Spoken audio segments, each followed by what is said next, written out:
Queria convidar você a abrir a sua Bíblia lá em Tito, capítulo 2, versículos de 11 a 14.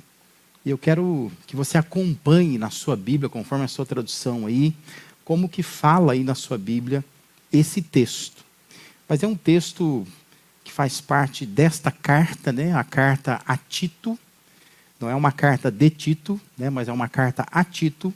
É Paulo, o apóstolo Paulo escrevendo a Tito, que faz parte das chamadas cartas pastorais, né? Que é 1ª, 2ª Timóteo e também a carta a Tito. Tito, um pastor que foi deixado na ilha de Creta, com uma responsabilidade de fortalecer as igrejas daquela ilha ali. E Paulo diz, logo no início da carta, que ele foi deixado ali para reforçar a liderança e estabelecer algumas questões doutrinárias na realidade daquelas igrejas ali. Então, o capítulo 2, verso de 11 a 14, diz assim: porque a graça de Deus se manifestou salvadora a todos os homens.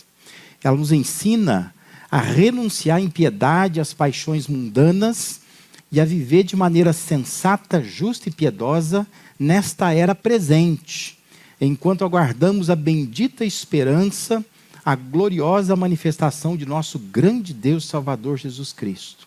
Ele se entregou por nós, a fim de nos remir de toda maldade e purificar para si mesmo um povo particularmente seu, dedicado à prática de boas obras. Amém? Nós queremos dedicar esse mês de julho à reflexão desse tema que você está vendo na tela aí, sobre vida piedosa. Por vida piedosa, queremos nos referir ao estilo de vida que reflete a decisão de seguir e viver uma vida consagrada a Cristo. Por muito tempo, essa chamada piedade cristã, ela foi associada a vocacionados ao ministério da igreja, né? Pensava-se, né, que quem tem que ter vida piedosa é aquela pessoa dedicada ao ministério. Movimentos como o catolicismo, por exemplo, vida piedosa fazia parte das obrigações dos sacerdotes e das freiras. Então, assim, a ideia de vida piedosa que mudava a cara, sabe? A cara de piedade. Então, assim, o padre é aquele sujeito, né? Sempre com uma cara piedosa. A freira também, era possível você ver isso na rua, né? Se encontrar com uma freira, ela tinha aquela carinha de piedosa, por conta do hábito, né? O chamado hábito, né? Que se usava aquela roupa específica, destacava o rosto dela, e rosto de freira tinha que ser rosto de piedade, né? Cara do padre tem que ser cara de piedade, né? Porque se entendia que piedade estava relacionada à vocação. E a maioria dos movimentos cristãos relaciona a piedade como uma opção de vida, e não como uma obrigação biblicamente imposta sobre todos nós. Vida piedosa, então, ela é o comportamento que tem a ver com a semana do cristão, e não com os finais de semana do cristão. Não tem a ver com os encontros comunitários, com as atividades da igreja, com os cultos, com os momentos de comunhão. Que a gente pode achar que vida piedosa é estar na igreja, né? E a gente acha assim, fim de semana é momento de vida piedosa. A gente acaba relacionando algumas coisas, né, que vão gerando alguns hábitos em nós, né? Como, por exemplo, separei a roupinha de ver Deus, né? Então, assim, eu vou ver Deus, né? Então, existem roupas específicas para ir à igreja, e a gente, então, separa o tempo para ir à igreja, e a gente supõe que o domingo, especialmente para nós, né, o sábado dos adventistas, é o dia do Senhor. Então, é o dia da vida piedosa. O restante da semana, eu faço o que eu quero, eu vou onde eu quero, eu faço as coisas do jeito que eu acho melhor, mas chega no domingo, é aquele momento de praticar piedade, né? Então, assim, ao longo da semana, por exemplo, um pai pode levar os filhos até a escola no carro e pode xingar o filho dentro do carro, pode ficar bravo porque está atrasado, não sei o quê. Mas no domingo, não. Então, assim, no domingo se espera que você saia de casa já no espírito de piedade, e você então vá para a igreja no espírito de piedade. Você não pode discutir, você não pode dizer nada, você não pode ficar inconformado, você não pode ficar irritado, porque é o dia da vida piedosa. Então veste uma espécie de capuz, né, da piedade, e aí então eu vou viver daquele jeito naquele dia no domingo. Mas piedade não é isso. Vida piedosa é aquele comportamento que tem a ver com todos os dias da semana. E não com os finais de semana. É como apontado no contexto. Se você pegar aí o capítulo 2 e voltar, a partir do versículo 11, nós lemos, volta um pouco, observa. Piedade é ver, como diz o versículo 2, ao longo da semana, os homens sendo sóbrios, dignos de respeito, sensatos, sadios na fé, no amor, na perseverança. Isso é piedade.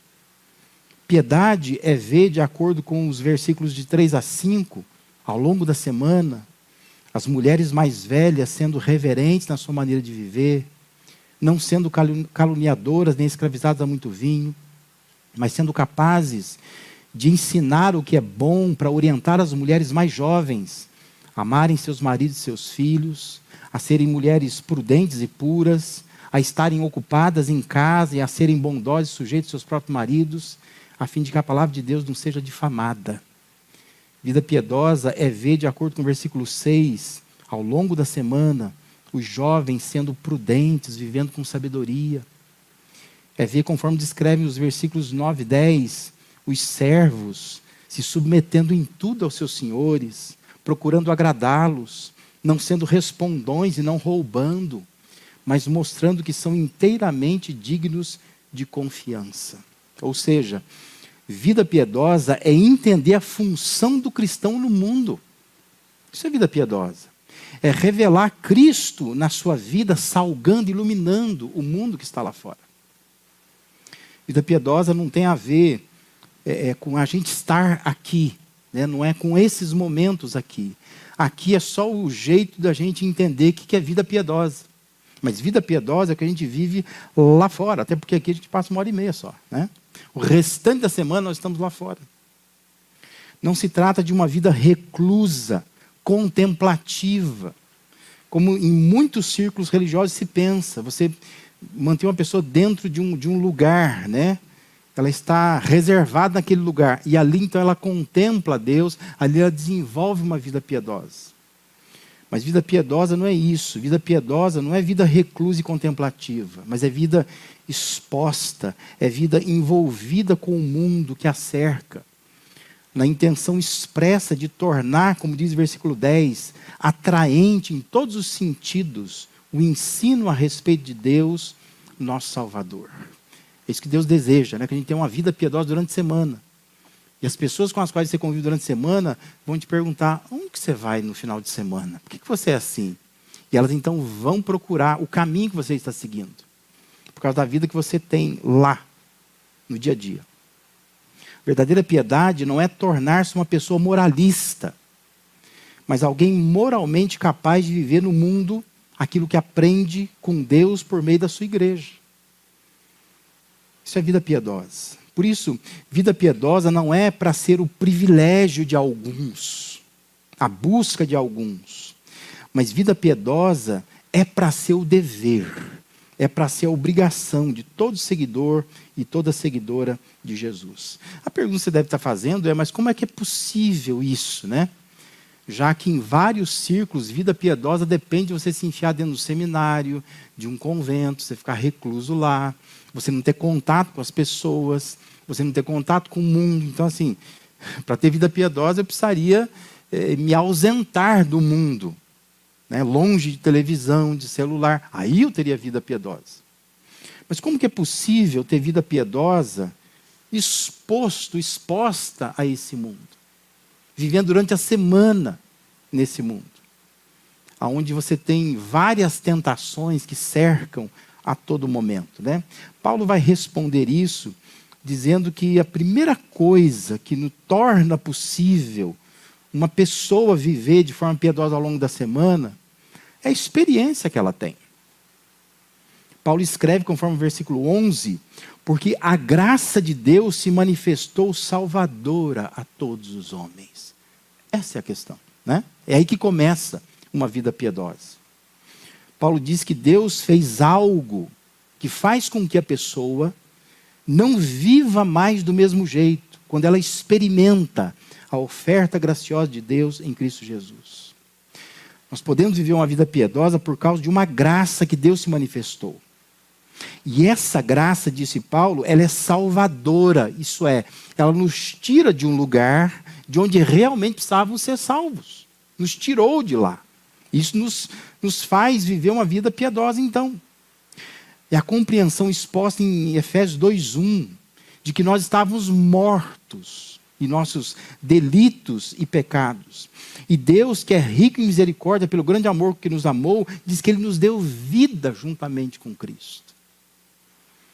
Quando nós temos essa compreensão da graça, isso muda o nosso comportamento. Quando a gente tem dificuldade de viver vida piedosa, é porque nós não entendemos ainda o que aconteceu com a gente, né? Do que nós somos livres, salvos.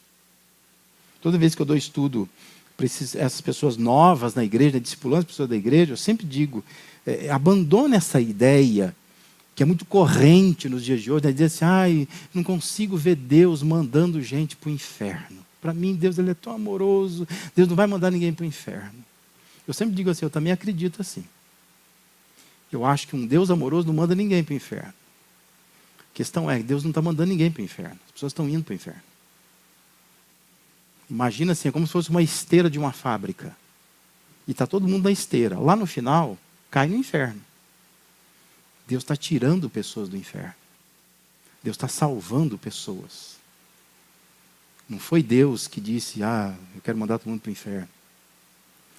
Foi lá no jardim do Éden que escolheu, quando Deus disse, você pode comer de tudo que está no jardim, mas dessa árvore você não come. E Deus então disse, olha, no dia que você comer, você vai entrar numa esteira que lá no final, você cai na morte. E o homem escolheu entrar nessa esteira. Deus não está mandando ninguém para o inferno. As pessoas estão indo para o inferno. O que Deus está fazendo é tirando pessoas do inferno. Fazendo uma oferta graciosa. Pela graça você pode ser salvo. E você deixa de estar nessa esteira da morte. E você tem vida juntamente com Ele. Quando nós entendemos isso, nós vamos querer abraçar o dever de viver piedosamente. A gente não vive vida piedosa porque a gente acha que a gente está fazendo um favor para Deus, né? Dá a impressão que Deus é um coitado, que Deus está com o céu vazio, e Deus então está, por favor, olhem para mim, né? E a gente acha assim que a gente precisa ajudar Deus, né? Afinal de contas, o filho dele morreu na cruz, coitado, aquela cara de piedade também que a igreja católica pinta, dá dó do rapaz lá, morto na cruz. E muita gente associa esse momento da ceia com um momento de dó, de pena, de compaixão. Pelo Jesus morto. Mas a ceia, sobretudo, é um anúncio de que ele vai voltar. Não mais morto. Porque ele não está morto, ele está vivo. E quando nós entendemos essa obra da graça de Deus, nós queremos viver piedosamente. Porque nós entendemos do que nós somos salvos. Eu estava numa esteira da perdição. Eu ia cair no inferno. Não tinha solução para mim. Mas Deus foi lá e me pinçou. Todos nós, se a gente for avaliar bem, você não, como a gente diz, né, aceitou a Jesus assim, espontaneamente. Ninguém fez isso. Nenhum de nós estava com a vida feita, super feliz da vida, realizada. Um dia você levantou e disse assim, o que está faltando para a minha vida? Está faltando aceitar Jesus. Eu vou aceitar Jesus hoje. Ninguém aconteceu isso. Você aceitou Jesus no momento que Deus torceu o teu braço. No momento que você estava com o casamento quase desfazendo. No momento que a sua vida estava, às vezes, no hospital, na mão de um médico, você diz, meu Deus, eu preciso mudar minha vida. Um momento de depressão, um momento de tristeza. Quando você não via solução para a sua vida. É nessa hora que você olhou para Deus. Então, na verdade, Deus pinçou você. Deus torceu o teu braço. Você vem ou não vem? E aí você diz, me rendo à graça. Só que a gente faz tudo isso sem ter consciência. Por isso que eu insisto em pegar, a pessoa chega na igreja muitas vezes, eu entendi que ela se converteu, ela é crente de verdade. Eu posso até batizar a pessoa, mas depois eu digo para ela assim, eu preciso dar um estudo para você. Que eu preciso que você entenda o tombo que você levou. Aonde é que você tropeçou? Porque às vezes a pessoa teve uma experiência real, verdadeira com Deus, mas ela não entende. Ela não entende que a Bíblia inteira gira em torno de 3 coisas simples. A Bíblia diz que nós temos um problema, que é o problema do pecado. A Bíblia diz que nós temos que entender que tem uma solução. Solução que o ser humano não pode dar, que Deus deu em Cristo Jesus. E a Bíblia diz que nós precisamos responder a essa solução. É simples, não é? Esse é o plano de Deus em toda a Bíblia. Se você entender isso, você vai entender a Bíblia inteira. Que a Bíblia inteira fala sobre isso. A Bíblia inteira aponta que tem um problema, que é o pecado enraizado no ser humano, que vem lá do Adão e Eva. A Bíblia diz que tem uma solução, que Jesus Cristo veio ao mundo. Mas a Bíblia diz que nós precisamos crer nessa solução. Então você precisa responder a isso.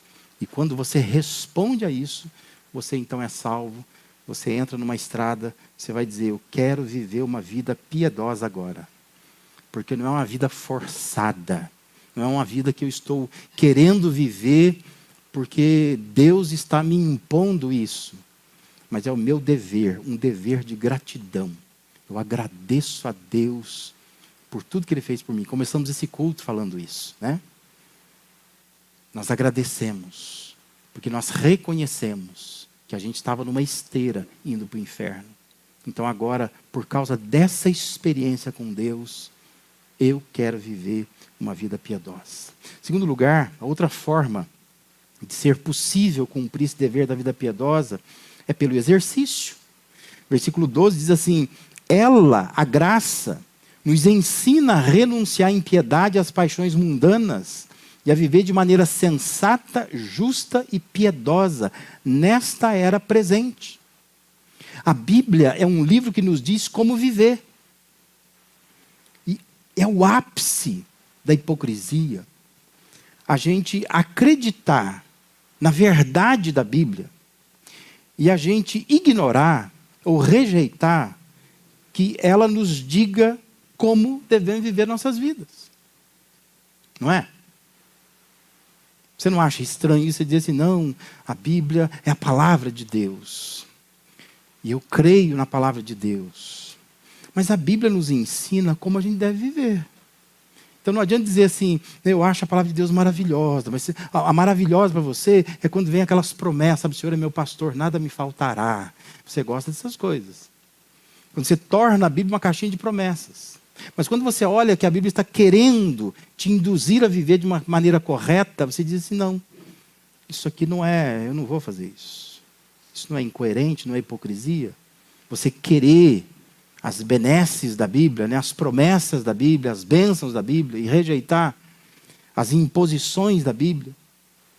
Nem sempre nós gostamos, mas sempre nós precisamos ouvir o que Deus espera de nós. É melhor para nós. Paulo disse que essa graça que se manifestou salvadora nos leva, nos induz, nos instrui, nos educa, nos treina a viver de um modo que agrada a Deus.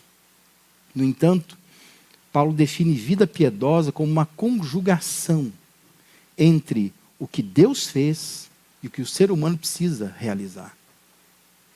Deus, por sua graça, Ele aponta o caminho, Ele instrui, Ele educa, mas o ser humano precisa exercitar sua própria vontade, trilhar nesse caminho. Sabe que o verbo grego usado aqui, essa palavra traduzida como educa, como ensina, instrui, é da mesma família de palavras que está lá em Efésios 6, versículo 4. Porque lá em Efésios 6, versículo 4, diz que os pais têm que criar os filhos segundo a instrução, ou a disciplina. É o substantivo daquele verbo, do verbo que aparece em Tito. E é interessante isso, porque a ideia é, assim como ao pai, à mãe, cabe instruir, educar o filho, mas cabe ao filho decidir se vai acatar ou não a orientação do pai e da mãe. E o sucesso da vida do filho não depende só do que o pai instrui, mas do que o filho faz. Assim também, o que Paulo está dizendo é que ainda que a graça de Deus nos eduque, nos ensine, é nossa responsabilidade a gente fazer o que Deus está educando a fazer. a cumprir isso. Ou seja, ainda que vida piedosa não comece no esforço humano, vida piedosa não dispensa o esforço humano. Compreende? É a graça de Deus que nos impulsiona. Mas isso não dispensa a minha força, né? O meu desejo, a minha disposição. E o seu desejo, a sua disposição, a sua força. Você tem que se dedicar. Paulo diz que o exercício é composto de duas partes. Uma parte delas é renegar. Eu preciso aprender a renegar impiedade e paixões mundanas. Ou seja, tem coisa que eu preciso dizer não. Tem que dar as costas para esse estilo de vida. Mas a outra parte são coisas que eu tenho que abraçar. Paulo diz, é para viver de maneira sensata, justa e piedosamente. Presta atenção numa coisa. Só a graça de Deus pode consertar o que o pecado humano estragou. Porque lá no Jardim do Éden, quando você lê toda a história da queda, você vê que o pecado fez um estrago enorme. O pecado estragou nossa relação com Deus, estragou nossa relação com as pessoas, estragou nossa relação com a natureza, estragou nossa relação com o bem e com o mal. Mas a graça de Deus conserta tudo isso. Paulo estava encorajando aqueles irmãos ali, dizendo para Tito, orienta esse pessoal aí da igreja, das igrejas na ilha de Creta. Jesus veio nos livrar do poder do pecado. Mas quando estivermos na presença do pecado, um cristão verdadeiro, ele pode escolher o caminho da piedade. Ele tem que exercitar. É questão de exercício. Adotar um estilo de vida piedosa envolve exercício. Pensa, como é que nós aprendemos a andar? Lembra lá da sua infância? Como é que você aprendeu a andar? Quando você vê uma criança, filho seu, neto seu, como é que uma criança aprende a andar? Ela tem que exercitar. Ela começa, agarrando em algumas coisas. Ela vai, cai, levanta, cai, levanta. Como é que a gente aprendeu a escrever? Lembra? Não sei se hoje existe ainda caderno de caligrafia. Tem? Quem é os mais jovens aí? Existe ainda hoje? Caderno de caligrafia? Você tinha que pegar dentro da linha. E a professora ensinava a fazer aquele A cursivo, que tinha que encostar na linha de cima e na linha de baixo. Ficar dentro ali. Para você aprender a escrever direitinho. Exercício. Como é que você aprendeu a ler? Exercício. Como é que você aprende uma nova língua? Exercício. Como é que você aprende a dirigir? Exercício. Quantas buzinadas, carros ralados, A gente aprende. Tamanho, dimensão do carro. Noções do trânsito. Mas você estude, faça aula. Treinamento é importante. Você vai treinar. A vida piedosa é a mesma coisa. Tem hora que dá vontade de desistir. Tem hora que você cai. Tem hora que você levanta. Tem hora que você está animado, tem hora que você não está. Mas o que Deus espera é que você exercite. Faça um exercício na vida piedosa. Não desista dela. Você tem que exercitar. Sua vida cristã está ficando pior a cada dia, porque você está lendo cada vez menos a sua Bíblia. Você parou de exercitar. Ora cada vez menos. Se envolve cada vez menos. Participa cada vez menos da atividade da igreja. Aí a vida piedosa vai se enfraquecendo. Por quê? Porque você está se preocupando em crescer em tudo nessa vida.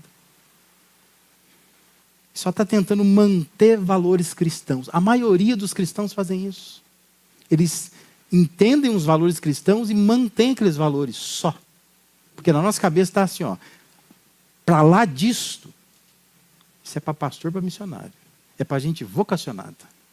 Então a gente acha assim, se eu consigo vir na igreja, se eu consigo já me livrar de algumas coisas, se eu consigo ter sucesso no trabalho, aquelas coisas todas que eu acho que é básico da vida, para mim está ok. Eu tenho valores cristãos.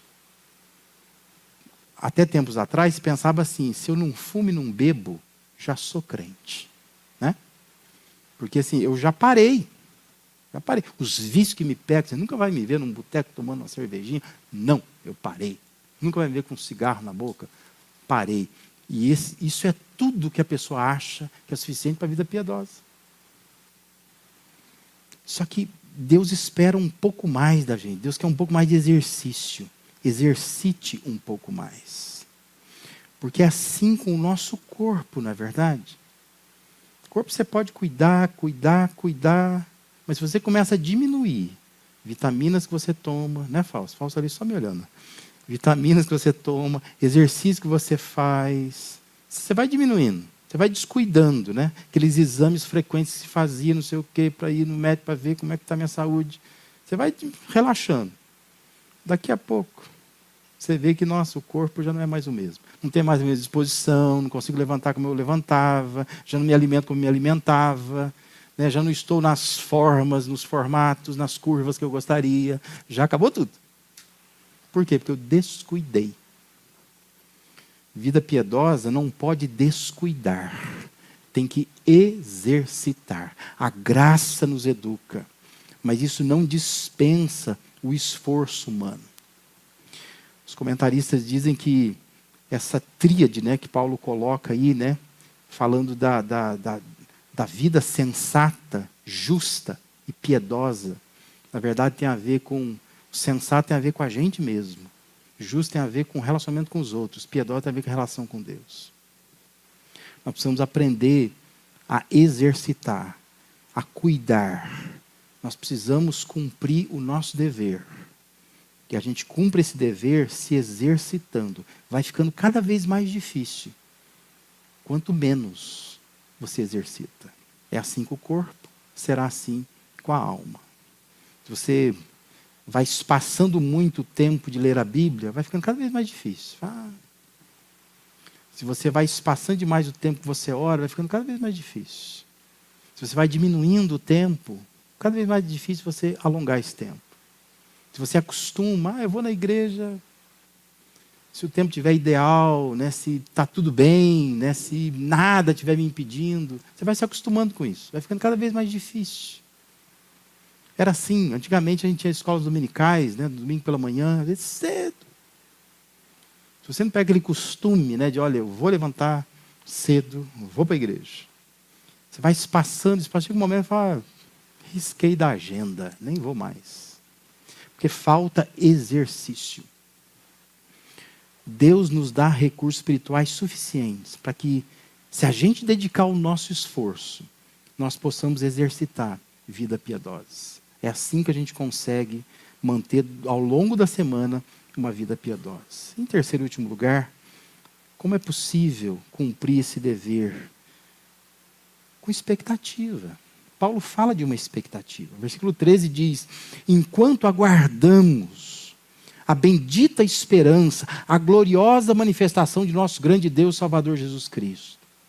Se há uma esperança de que Cristo voltará, a vida piedosa é a melhor forma de aguardar. Põe isso na sua cabeça. Paulo diz que nós ficamos entre o que Cristo fez e o que Cristo fará. E por isso o nosso dever é buscar uma vida piedosa. E o tempo para isso, Paulo diz, é a era presente. É agora. É agora que a gente faz isso. Ou seja, nós temos só essa vida para viver para Deus. De forma sensata, justa, piedosamente. Só essa vida aqui. Já se inventaram teorias, né, de que a gente morre e vai reencarnar, só que é uma forma muito confortável de querer resolver um problema que a gente não está querendo resolver aqui. Achando que teremos mais oportunidades. Mas a Bíblia diz claramente que a vida é uma só. Depois disso, juízo. Então é bom a gente ter juízo enquanto vive essa vida, né? Porque nos espera um juízo.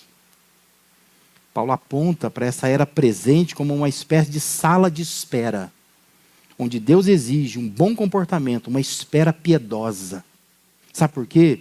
Porque Jesus veio pela primeira vez em humildade, mas ele virá uma segunda vez em glória. Ele veio pela primeira vez e foi julgado pelos homens. Mas ele virá uma segunda vez, vai julgar os homens.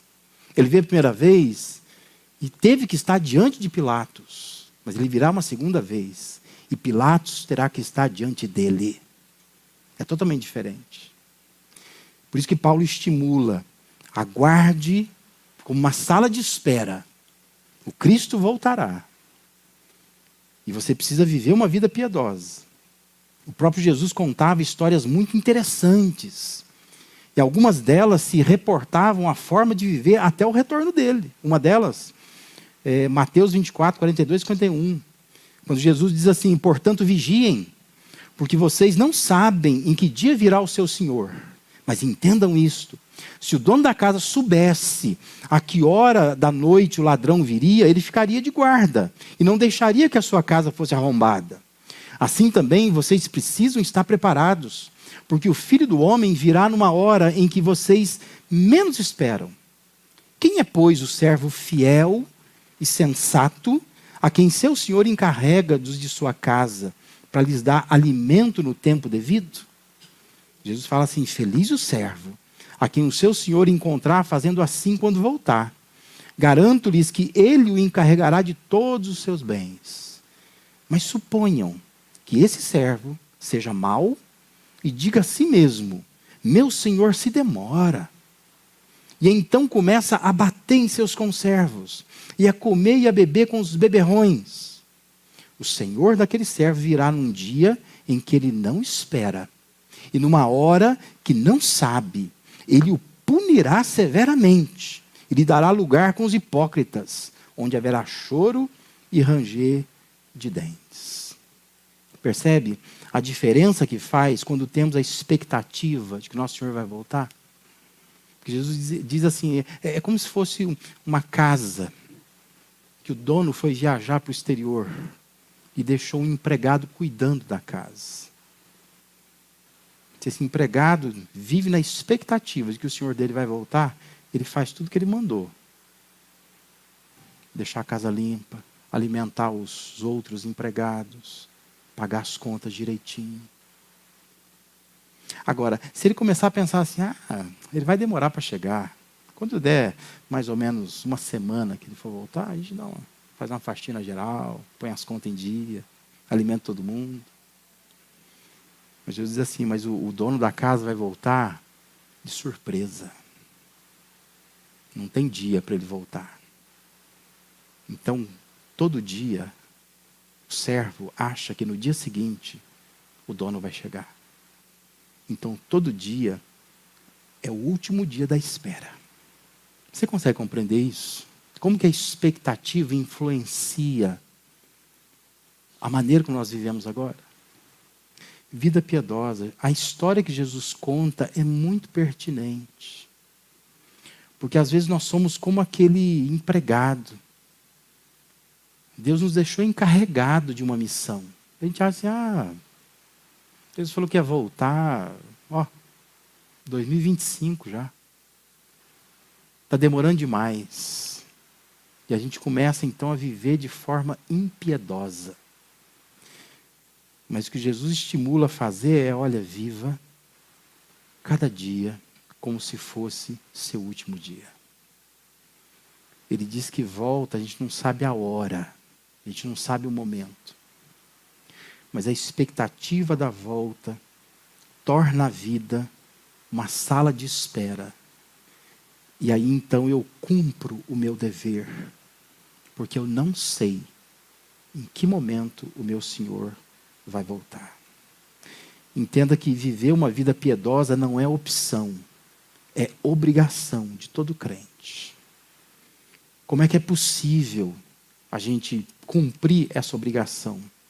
É possível por causa da experiência, com a graça de Deus. É possível se a gente se exercitar com posturas e práticas piedosas, isso será possível. E será possível se a gente nutrir uma expectativa do retorno de Cristo, olhando para a vida como uma sala de espera, vivendo cada dia como se fosse o nosso último dia. Se a gente fizer assim, nós vamos conseguir ter uma vida piedosa, viver piedosamente. E com certeza isso será melhor para as nossas vidas, porque Porque como Paulo diz, se nós fizermos assim, nós vamos realçar aquilo que Deus ensina. Nós vamos tornar mais atraente o ensino de Deus. As pessoas vão querer buscar a Deus, porque elas vão perceber que nós não somos só pessoas enfiadas dentro de uma igreja. Não somos só moralistas, não somos religiosos, mas nós somos pessoas transformadas pela graça do nosso Senhor. Amém?